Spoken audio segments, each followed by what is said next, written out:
This episode of ETC is sponsored by Go90 for Transformers: Titans Return. Watch new episodes of Transformers every Tuesday on Go90 and Go90.com. Hey now, it's Weekly Weird News. Ricky's not here. I'm Ricky. Yeah, well, no you're not. All right, sorry. Ricky's in Japan right now searching for more Weekly Weird News stories. Don't cover for him. He got arrested for cool t-shirts. Yeah. He got busted. Sorry, sir. That shirt is too cool. Too cool. Anyway, on to the news. So, ever since our current timeline, of course, diverged from the canonical timeline back in 2015, this new corner of the multiverse has introduced us to some colorful new characters from all over the world. In the summer of 2016, while we were in the midst of our own terrible and ridiculous presidential election, jumped the shark a bit, I think, we became aware that across the Pacific Ocean in the Philippines, they too had a candidate who just said whatever the hell he wanted, called all the other candidates crooked, took a firmly authoritarian stance on law enforcement, said some disturbing and reprehensible shit about women, bragged about how much pussy he gets, and was becoming increasingly popular for telling it like it is. That candidate was Rodrigo Duterte, and saying he takes an authoritarian view of law enforcement is a bit of an understatement. His policy on crime is literally to just kill all criminals, particularly anyone associated with the drug trade, including drug users. No legal due process, just kill them in the street, which, sure, on one hand is probably fairly effective at lowering the crime rate, but on the other hand, it means a whole bunch of innocent people are probably just gonna essentially be murdered due to false accusations or grudges or bloodlust. And even if the person is guilty, summary, execution, or assassination does seem a bit much for most crimes. Just a little extra. I don't know if it always really fits the crime. Top. So surely, though, the people of the Philippines would be able to recover from their rock-hard justice boners in time for the election and realize that indiscriminately killing anyone even suspected of a crime might be overkill, right? Right? Well, turns out we clearly have too much faith in the good of humanity. We assumed that, like, with our own loudmouth, unorthodox presidential candidate, everything would return to a state of mundane normalcy once the votes were cast and people decided that, hey, maybe the status quo is still a better option than chaos and carnage. And boy, were we wrong! Donald Trump claimed the US election by a slim margin, and over in the Philippines, Duterte won with a 39% plurality of the vote. And once both were in office, we, and many others, were morbidly curious how these two guys would get along. Yeah, both men immediately set out to fulfill their campaign promises. Unfortunately for our guy, the founding fathers included a pesky system of checks and balances in the US Constitution that have made making America great again a little more difficult than Trump had hoped. God damn it. But over in the Philippines, all right, Rodrigo Duterte was able to get to killing right quick, immediately. Police, as well as vigilante death squads loyal to Duterte, have killed a whole lot of people. Around 4,000 official killings by police, but according to independent investigations by local and international groups, the real number's closer to 14,000. In May, Trump called Duterte up and congratulated him on the success of his war on drugs. How do you get the people to just do what you ask? They're giving me so much guff over here. 4 to 14, that's a lot. That's a lot. Mr. Trump, we haven't dialed yet. He's on a Flintstones phone. So now, okay, in Duterte's defense, he did tell drug users at the beginning of all this that he would let them live if they just turned themselves in. This is basically their fault. Yeah, they would serve a little bit of time and they'd even have access to rehab services to kick the habit. Problem was that for around the whole entire first year of Duterte's war on drugs, there wasn't enough actual room in rehab clinics for all those people who turned themselves in. And a lot of the cost burden of paying for all these new people to go to rehab went to the local communities, many of which aren't exactly flush with cash. Yeah, the rehab capacity issue seems to be sorting itself out these days. But back in September, the Duterte administration decided that the best way forward with their little war on drugs was to cut the national government's drug rehab budget by 75%, from around $60 million to just $15 million. And around the same time, Duterte's allies in the House of Representatives voted to lower the budget for the Philippines Commission on Human Rights, the government department most critical of the drug war, from $15 million to $20. Ooh. The amount of money your parents tape to the fridge to buy pizza when they go out of town. Get yourself something nice. The House Speaker defended this, saying, quote, "If you want to protect the rights of criminals, get your budget from the criminals." That is sound logic. That is right there. That's a 1-to-1. It makes sense. Boom. And then the world burned. Yeah. So, opinion among Filipinos about how this whole war on drugs has been going has actually begun to shift. It seems people are starting to come around to the idea that a kill 'em all, better safe than sorry approach to possible criminals might actually affect them and people they know, not just those drug dealers over there.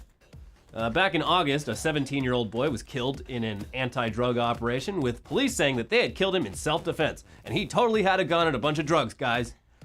Surveillance camera footage, however, showed the cops dragging him away and presumably executing him off camera. Which is crazy that in the States you see cops. Most recently, I believe there was in LA. Cops, they planted drugs when there's cameras, and these death squads, for the most part in the Philippines, I'm sure there's less cameras and body cameras and all sorts of stuff. So who fucking knows what horrific shit they're getting away with?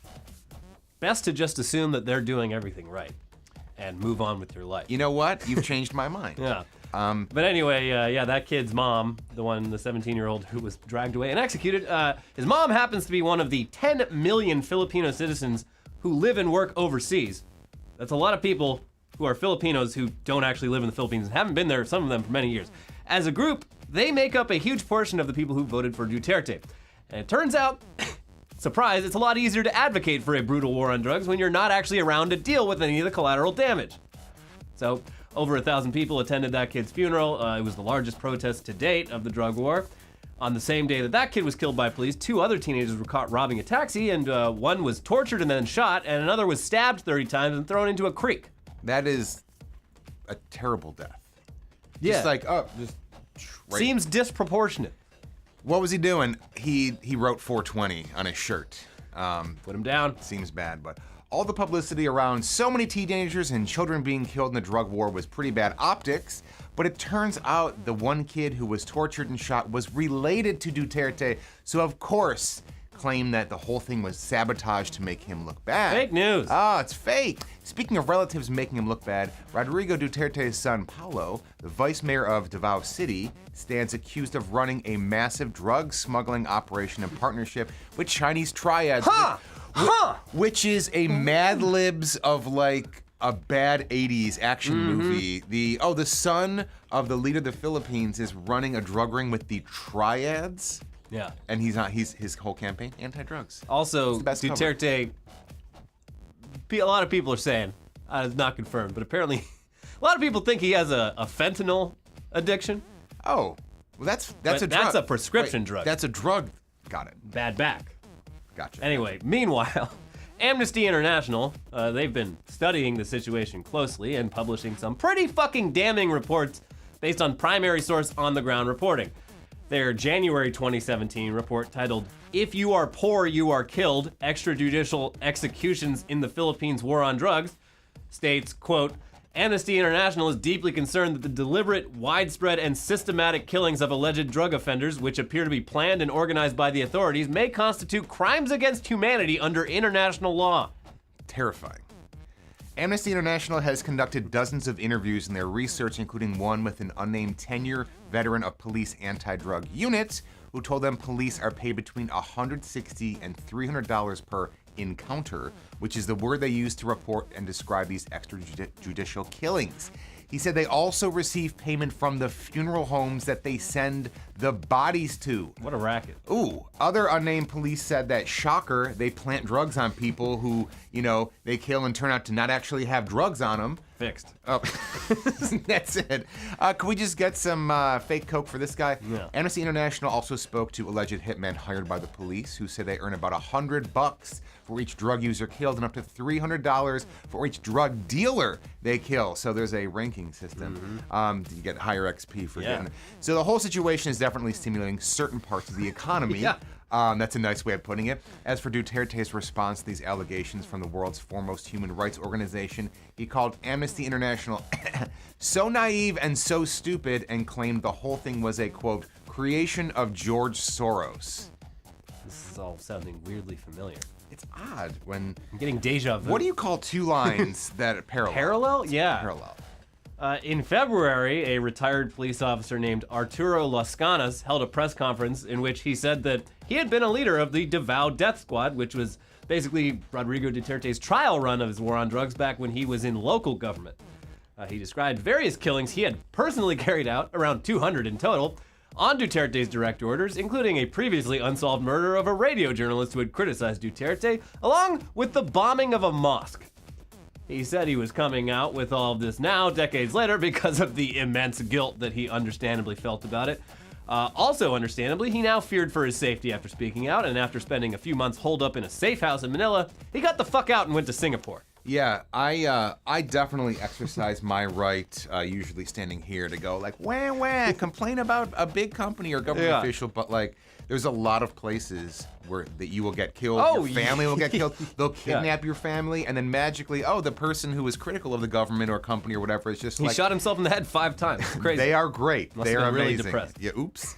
Anyway, now that we're mostly caught up on what Rodrigo Duterte has been up to since we last talked about it, it's like the season recap, like last season on Duterte. Here's what you missed. Most recently, our morbid curiosity about how our president and the Philippines president would get along has kind of been answered.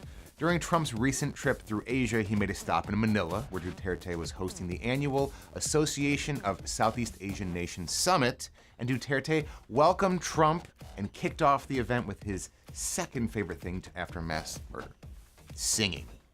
Yeah, he took the stage to sing the song Ikaw, whose lyrics translate to, "You are the light in my world, a half of this heart of mine." When he finished, he said that his singing hadn't been planned, but rather had been upon the orders of the Commander-in-Chief of the United States. Woo! And Donald fucking loved it. Later in the summit, Trump and Duterte sat side by side, being interviewed by the press, who Duterte referred to as spies, which Trump found hilarious. Then they both just ignored all the questions, essentially treating it as a photo op. Also in photo ops, this fucking weird joining of hands thing happened. Hey, everyone hold hands, but do it like across your body. Like legit, if you watch this, if you feel like you're on drugs, you go, I'm not whatever they're doing, these social constructs don't seem to work. It's a different world they live in. Yes. Not a whole lot really came out of this highly anticipated meeting of the minds, though. Trump, of course, told reporters he has a great relationship with Duterte, and White House Press Secretary Sarah Huckabee Sanders told reporters that the issues of drugs and human rights came up in their conversations, though didn't provide any further details about how the actual substance of that supposed conversation went. The U.S. and Philippine governments released a joint statement saying, quote, "The two sides underscored that human rights and the dignity of human life are essential, and agreed to continue mainstreaming the human rights agenda in their national programs to promote the welfare of all sectors, including the most vulnerable groups." Oh, okay. Cool. The older I get, every time there's a well-constructed, heady, I think you're lying. things come out, it's just like, fuck you. Like, just right, fuck you. You can't just it's say the same. things. You can just say, hey, I'm 30 feet tall, and I have $1 billion. The sky is green. And below the camera, I'm a centaur. It doesn't matter. Like, you can't just say shit. It doesn't make it true. Things get complicated here, though. One of Duterte's spokesmen apparently missed that memo. Oops. Because he was talking to the Washington Post, and he told them that the topic of human rights didn't actually come up at all during the meeting. He did, however, say that they talked about extraditing Filipino fugitives back to the Philippines, something that Trump was apparently totally on board for, despite apparently, or just legally not having the authority to do so, since that kind of thing is under the authority of the judicial branch. The goddamn founding fathers. Oh, no. They made everything so fucking hard. And this happens a lot with the Trump administration, but someone comes up and it's just like, hey, we're doing X. And they're like, Trump said he's not doing X. He tweeted the shit out of it. Yeah, and you you're can't do it. Okay, like how awful He's is that? the president, and he gets to, he decides. You walk in and they're just cleaning that mess up. But hey, at the very least, Duterte didn't call Trump a son of a whore like he did with Obama. And what's wrong with being friends with the Philippines, guys? I mean, come on. All right. Now, to be fair, while Trump and Duterte seem to really like each other and be BFFs and their hearts just beat like cartoons, the same may not be true for how the average citizens of the Philippines feel. It certainly was not true on the streets of Manila during Trump's visit, where thousands of protesters held up signs like this one, calling Trump and Duterte fascists, or this one, calling Trump to be banned from the Philippines, or this downright impressive display featuring a four-armed Trump swastika being burned in effigy. Now that is some art class shit right there. This is a country, by the way, who historically has had some of the highest approval ratings for the United States on the planet. They seem to like us. And then we got this new guy. They did. And then they don't like us anymore. I wonder if the guy's not. Anyways, the summit in Manila wasn't just about Trump and Duterte. Thank God. There were plenty of other leaders there, like Canada's hunky Prime Minister Justin Trudeau. He was apparently the only leader there who was willing to actually raise the issue of human rights with Duterte and talk about it publicly. And he told the press, "The president was receptive to my comments, and it was throughout a very cordial and positive exchange." Oh, that sounds nice. Oh, nice. How'd it go? Duterte, when asked, though, seemed to recall the conversation differently, telling reporters, "I said I will not explain. It is a personal and official insult. I only answer to the Filipino. I will not answer to any other bullshit, especially foreigners. Lay off." Lay off is a teenager phrase from an 80s movie. Lay off. Elliot, did you clean your room? Lay off! Yeah. I'm the leader of the Philippines. I'll kill you. Oh, so. And then Duterte was like, "You're not my dad." Oh, that's a good one, too. Also, a few days before this summit, Duterte was at a separate summit, the APEC summit in Vietnam, where he gave a speech where he claimed to have, stabbed someone to death when he was 16 because the person looked at him wrong. The audience ate that shit up, and then mentioned a particular UN human rights expert and threatened to slap her in the face. Why?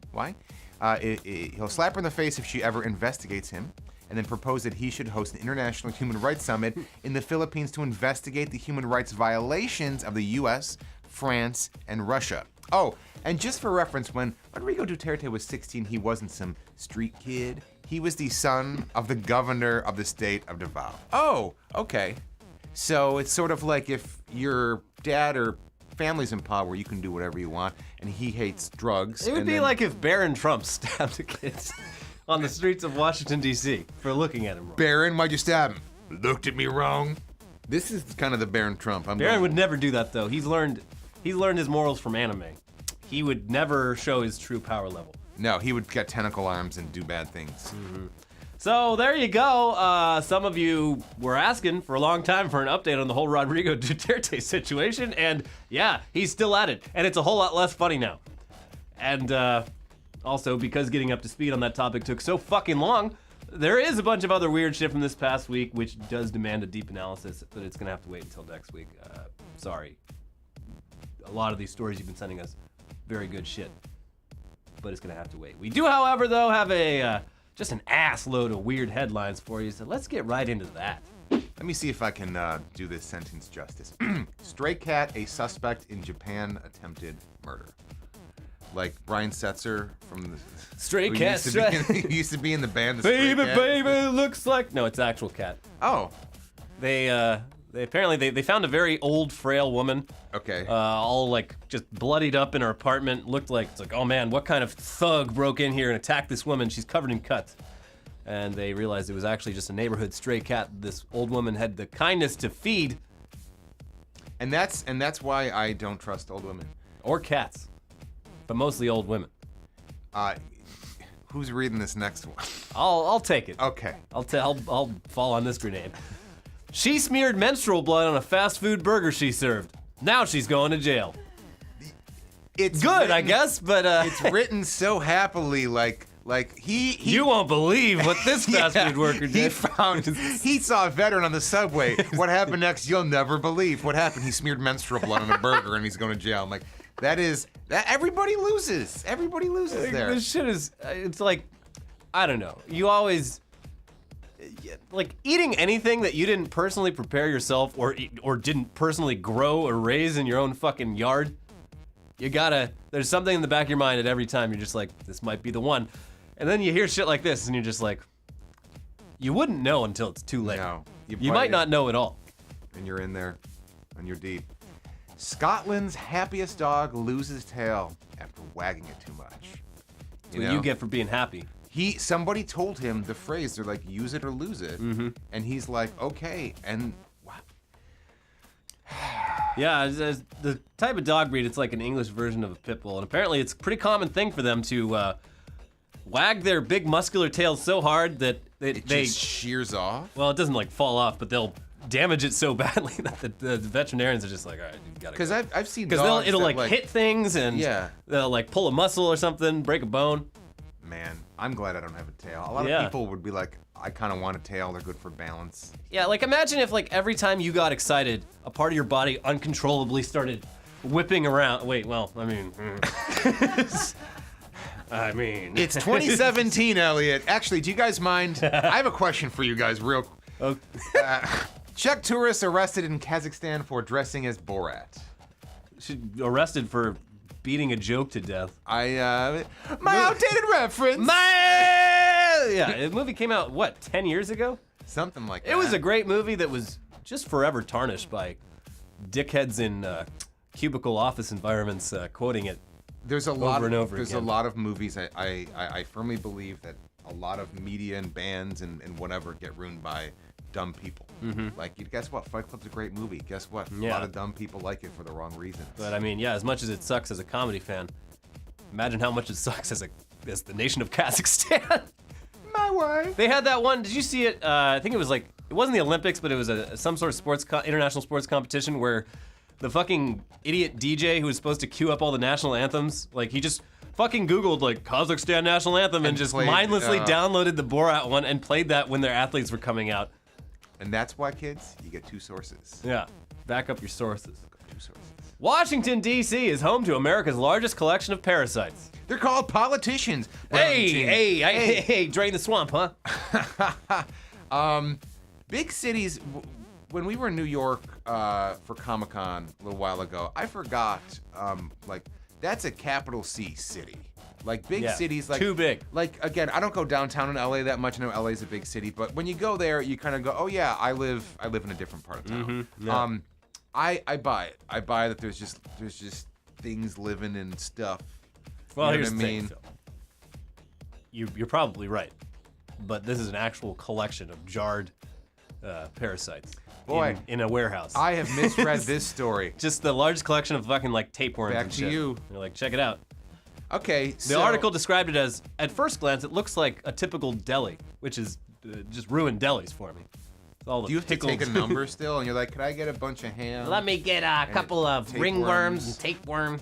Oh shit, I already got some ringworm. Now we have too many ringworms. KFC announces fried chicken scented bath bomb.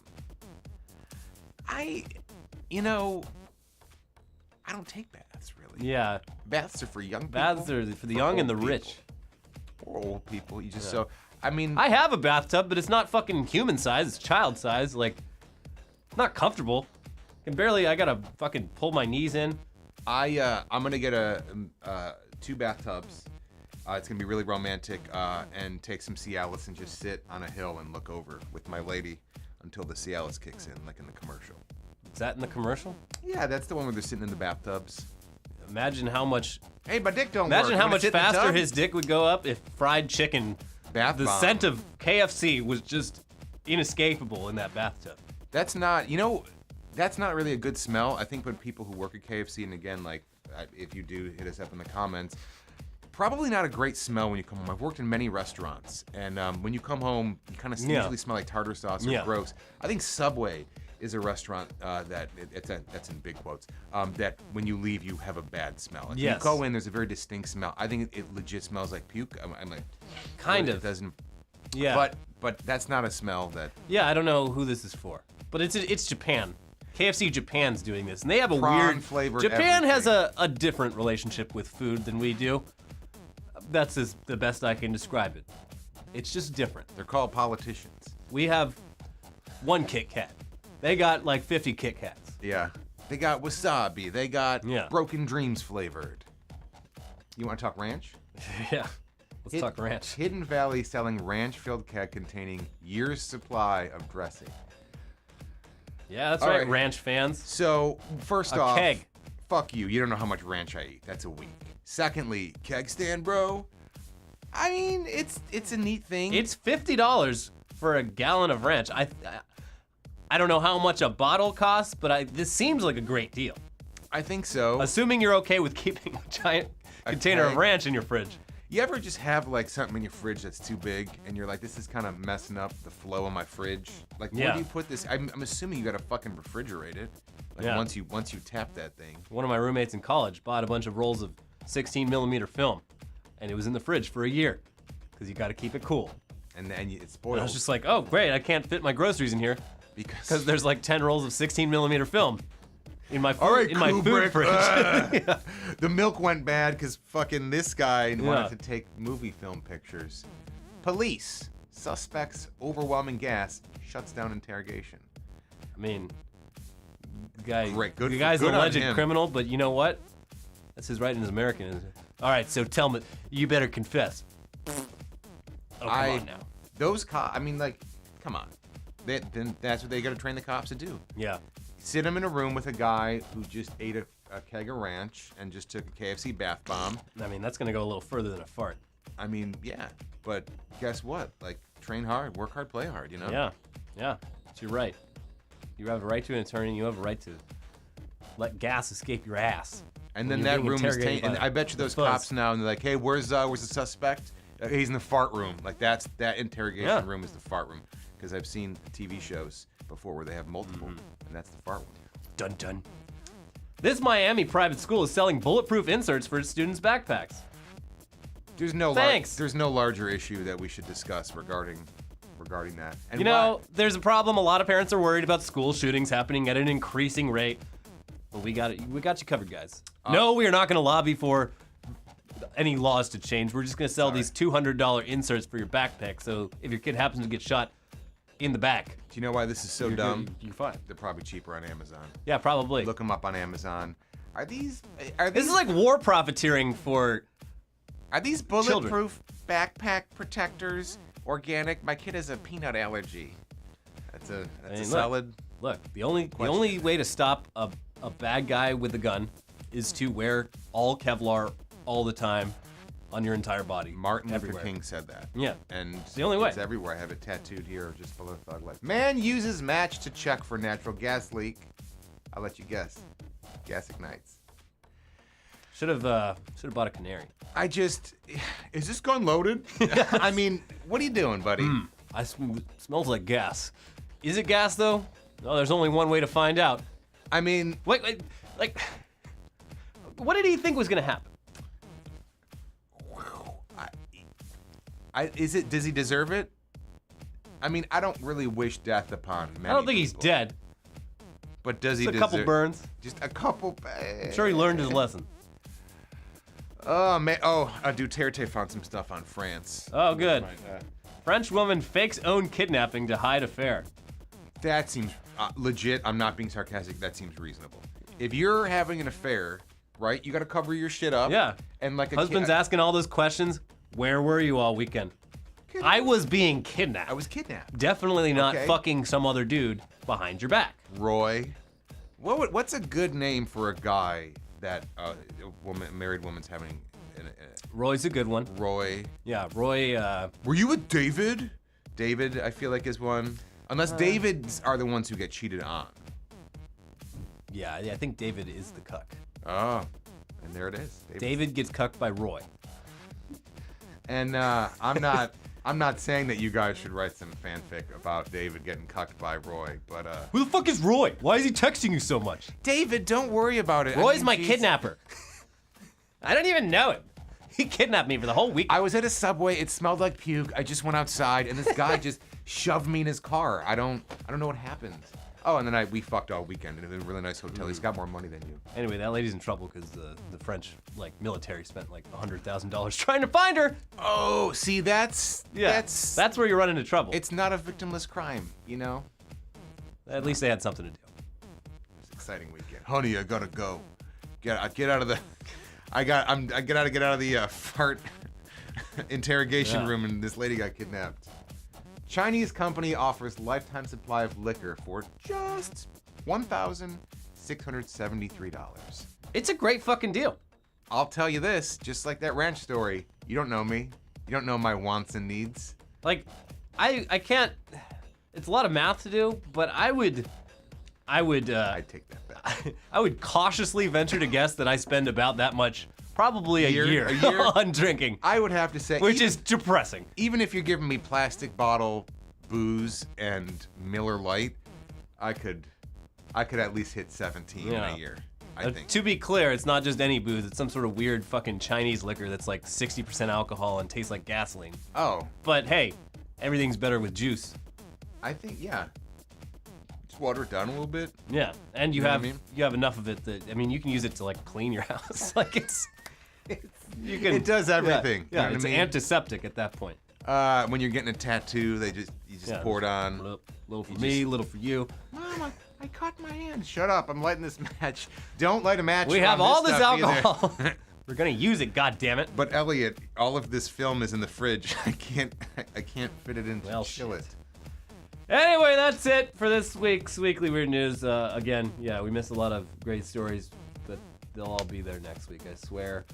Watch a new episode of Tugs where apparently we, and only we, single-handedly got EA to change their stance on microtransactions. And we don't need you to give me all the credit. Just the fact that we succeeded alone without anyone else. Thank you for That's your enough. service. Yeah. Thank you for your service. Feels good. And I gotta say, Elliot, you did a great job of coming in hard and heavy with the real news. This was very well written. And then kind of we ended on a fun note, you know, with all this other stuff. Yeah. So hey, big ups to this guy for just knowing how to throw a party. Also, on a new episode of Tech News Day, Phil's phone, his iPhone X. It's back. Finally get Oh, he got it back? I got it back. Yeah, it's a new one. Update. I went through 2 of these in 10 days, Wow. and yeah, it works now. It's nice. I mean, it is a pretty screen. It's a pretty screen. It's just look, you know whether you want one or not. That's it.